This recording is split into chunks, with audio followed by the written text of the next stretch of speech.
Hello. I had some brief thoughts that I just wanted to share with you. So just take this for your consideration. Um, when people think about Jesus and his miracles, and something I would say that uh, maybe those who don't believe, or even believers, will kind of question certain things about sometimes because it maybe doesn't fully make sense to you. People will struggle with what I'm going to call his external or his physical miracles. And this could be pertaining to Jesus or pertaining to God, given that they're one and the same. This focuses more on Jesus. But when people talk about things like his virgin birth or healing of the blind, either putting his hands on or literally spitting in the dirt, making mud, rubbing it on the eyes of a blind man and healing his sight, things like him raising the dead or walking on water or taking this finite amount of food and blessing it and multiplying it to feed thousands of people. People start to regard it as a fairy tale. They start to think that it's a metaphor or it's an exaggeration, that it couldn't possibly be true.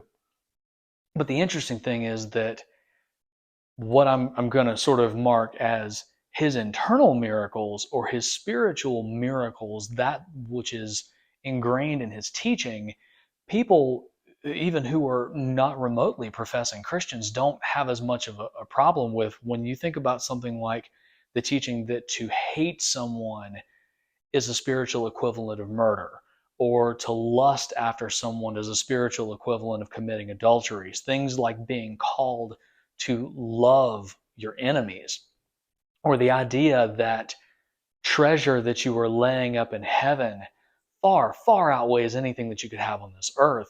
Or this is a huge one, historically speaking, that servant and master are equal in the eyes of God, that the commoner and the king are on the same level in the sight of God. None of these things make sense by an earthly perspective. It is miraculous that these teachings, that these principles of God and of Christ catch on the way they do, that they sink into our hearts the way that they do, that they resonate and make sense in such a way.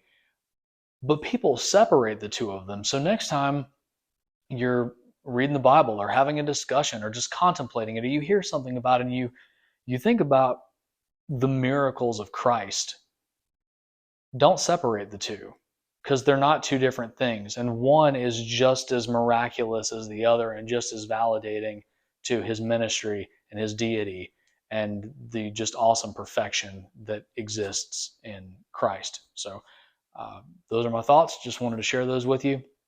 Thank you very much for watching, and I hope you're well. Thanks.